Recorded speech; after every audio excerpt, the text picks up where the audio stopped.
My name is Miki Kotevski, and I am disabled. I'm not asking for your charity, and I'm not asking you to pity me. What I'm asking you to do is to judge me on my character, my actions, and who I really am. There are 3 parts to this video. First, the obstacles I had to overcome. Second, a depiction of what it's like to have speech and language disabilities. And finally, an in-depth character analysis that reveals who I truly am. I was in special ed. I had speech and language disabilities. I couldn't pronounce R, couldn't pronounce L. I was unable to answer the most important legal questions of who, what, when, where, why, and how. I was in the worst percentile for expressive syntax skills. I couldn't say what I knew, and I could never ask for help. And I still wanted to be a lawyer. You know how insane that sounds?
Although you would never see my disabilities initially, there is always a small sign of them.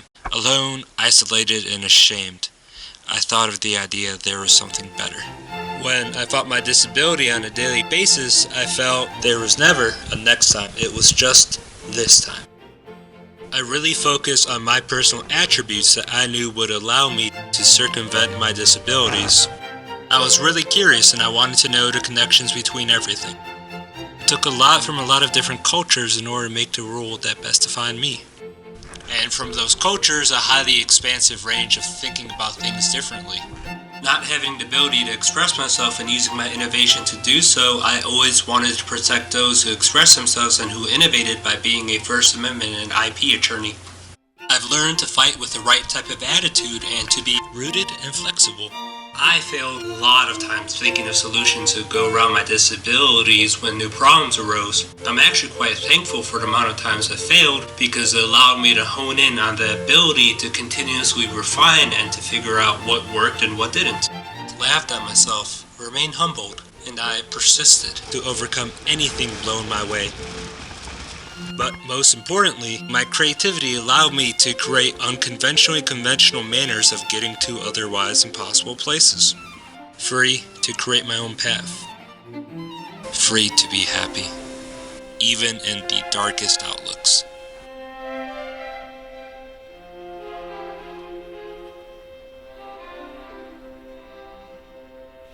Based on where I came from and what I've overcome, my life should have been impossible. I'm making possibilities a reality. That's what I've always done.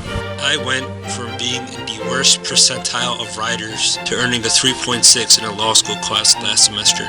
Even with all that, that's not the maximum I would want every stranger to know about who I am. What I would want them to know is that progress was not a hypothetical. Progress was a certainty with the right group of people beside me. But there's only one question left. Will you accommodate change?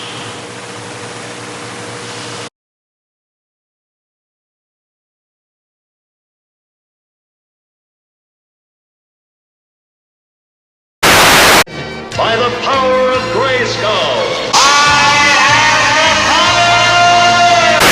I must break you. What about you guys? We ain't found shit.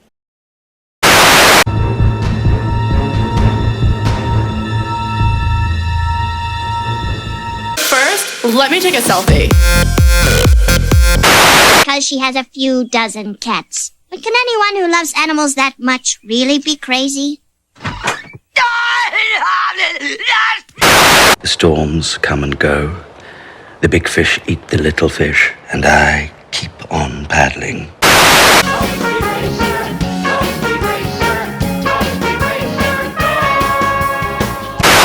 I'm as mad as hell, and I'm not gonna take this anymore!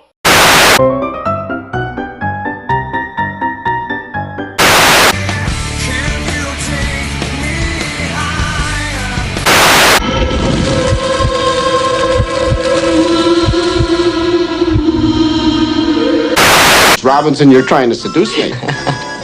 Aren't you? Point! Come on! Stop whining! I'm walking here! I'm walking here! I know that one day, Veronica and I are going to get married on top of a mountain. And there's going to be flutes playing and trombones and flowers and garlands and we will dance till the sun rises.